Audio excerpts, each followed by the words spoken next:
Barclaysman went viral across social media a few months ago, even to a point where Sean Dyche was asked about it in a press conference while he was still at Everton. The trend that's going around this week around Barclaysman, I don't know if you've seen it. I haven't. Goal.com defined a Barclaysman as, quote, a term to describe a cult hero who has played in the Premier League between 2001 and 2016. And the name Barclaysman derives from the Premier League, or as it was known back then, the Barclays Premier League, who Barclays, a main bank in England, was the main sponsor of the Premier League at that period. But that got me thinking, what other competitions could you apply this to? And I had a brainwave. Of course, being a channel that covers League of Portugal, I wanted to put my own spin on it. So welcome to the ZON Sagres Men. I know it doesn't really have a same ring to it, but hear me out. In this period, we'll focus on the so-called Sagres era from 2008-2010 and the ZON Sagres era from 2010 to 2014. So welcome to the first episode of Liga ZON Sagres Men. And today, we're starting off with a bang. Today, we are looking at one of my favourite strikers of all time, one of my favourite players of all time, and I'm lucky enough to own one of his jerseys or shirts back there.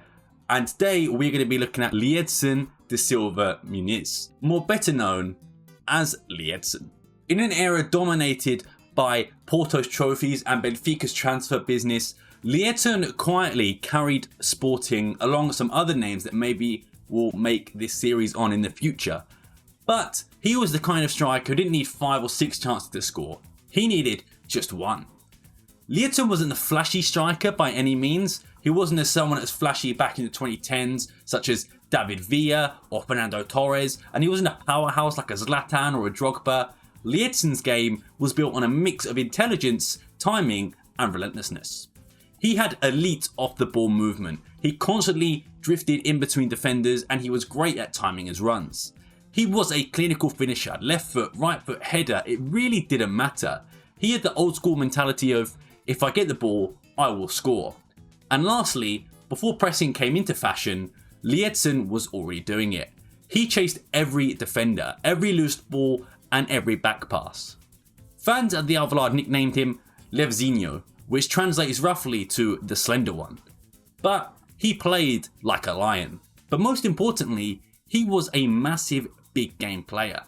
11 goals against Benfica, the most out of any other team he played, and 4 against Porto. He was known as a derby killer. Now let's get some things out of the way. Although this series is focusing on the era between 2008 and 2014, Liedson had been with Sporting since joining from Corinthians in 2003. And he is maybe what you would call a late bloomer.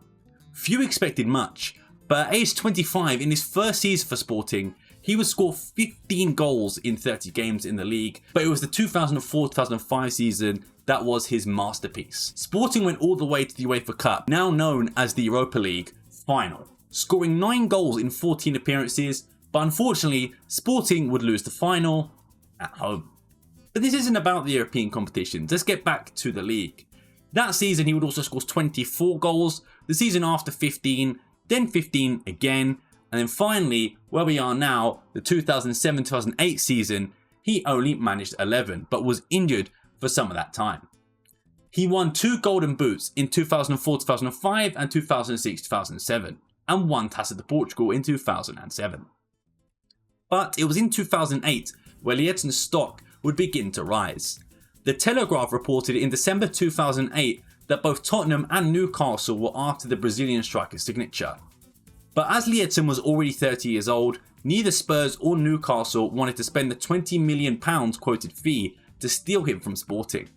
And according to Sky Sports later that year, Celtic, Portsmouth, Newcastle had all asked about him in recent months. But Liedson had told the club he wanted to stay, as he felt comfortable at Sporting.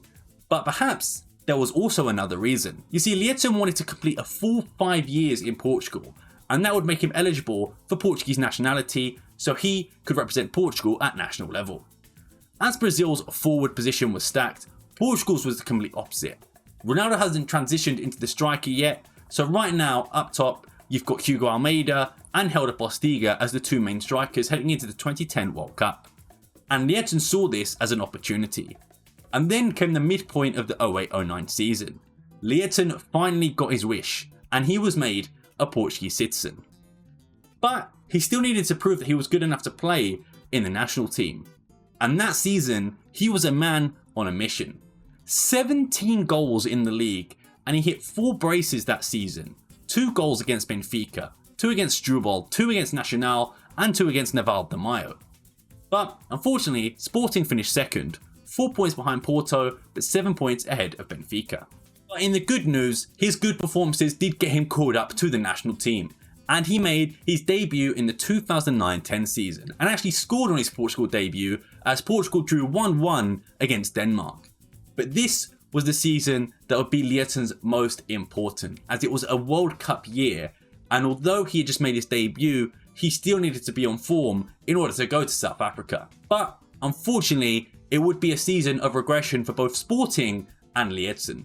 He would only score 13 goals in the league that season. But mid-season, Liedson was involved in an altercation with Sporting director Sapinto. I have made a video on Sapinto's managerial history. He's one of the most crazy managers ever, so make sure you follow that and you watch that video, and then maybe come back to this one, or maybe add it to your watch later. But it is a really good video, I would recommend. I go into a bit more detail. Basically, Sapinto berated a then young Rui Patricio for a mistake in a game against Mafra in the second division in the Tissot de Portugal, and Liedson, being the leader of the squad, stood up for his colleague, which earned him a punch in the face from Sapinto. And Sporting would end up finishing 4th in the league that year, behind Braga, Benfica and Porto. However, the performances still convinced then manager Carlos Queiroz to call up Liedson to the national team for the World Cup in 2010. And at 31 years of age, although he would go goalless in his first game against Ivory Coast, he would score and assist 13 minutes on the field versus North Korea. And he would play the round of 16 game against Spain, where unfortunately Portugal would lose 1-0 and be knocked out of the World Cup. The next year, Sporting would struggle yet again, and Liedson, now 32, was starting to have a few more injuries.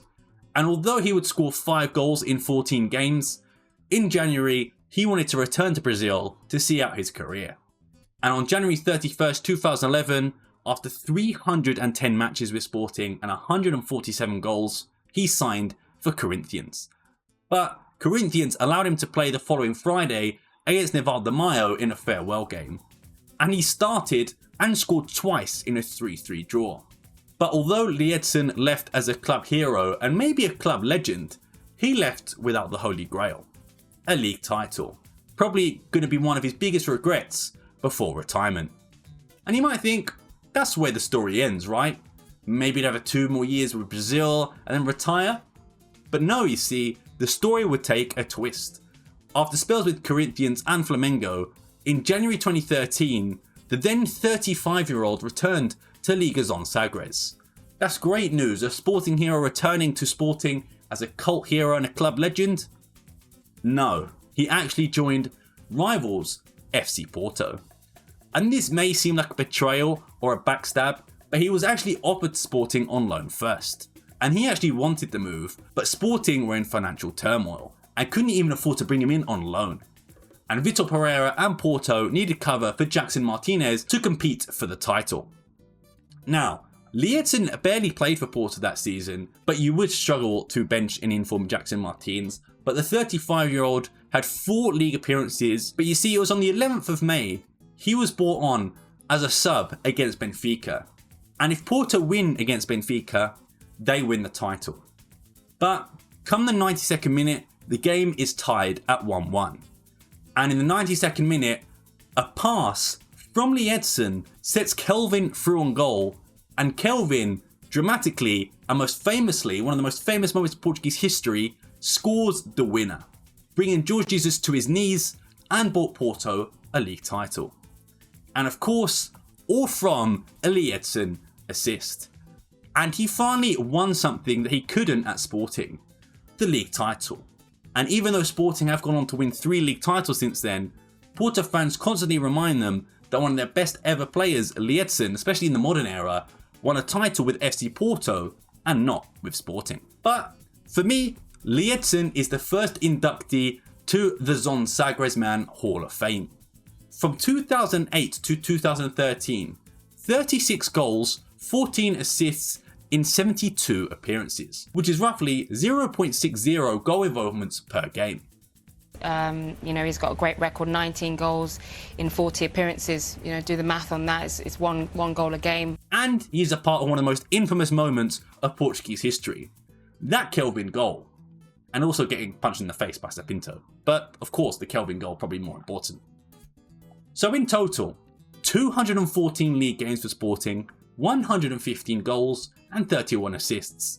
In the league ZON Sagres era, not only did he eventually win a league title, but he became a Portugal player and achieved his dream in playing in the World Cup. And although for Portugal he would only score 4 goals in 15 appearances, he would still be remembered as one of the best players to ever set foot in Liga Portugal. And he would retire a champion, retiring after that great assist with FC Porto. So yes, that was the first inductee into the Liga ZON Sagres Men Hall of Fame. Who do you think should be in with a shout to win and get awarded? I've got a few players in my mind, some of them of course for the big three, but of course you're probably thinking of one outside the big three, which I'm thinking of right now, who definitely deserves to be in there, but we will see. If you enjoy this type of content, let me know. Who do you think should be inducted? Do you think Liedson should have been the first inducted? Do you reckon there should have been someone else? Let me know, especially if you're a Sporting fan or Porto fan. What are your thoughts on Liedson? I guess a lot of Sporting fans still feel a bit betrayed by how it went down, but you know, I'd always loved Liedson, so I guess I'm quite biased with that. Liedson is one of my goats, man. But anyway, I've been Sam Fonseca. Make sure you follow the Football Manager Gaming channel as well. Link is in the description. I've started my save. The first video went live yesterday if you're watching this on Friday. So make sure you go check that out. I'll be trying to upload both this channel and the Football Manager one. So please let me know what you thought of this video. I've been Sam Fonseca. Thank you very much for watching. I'll see you next time, and peace.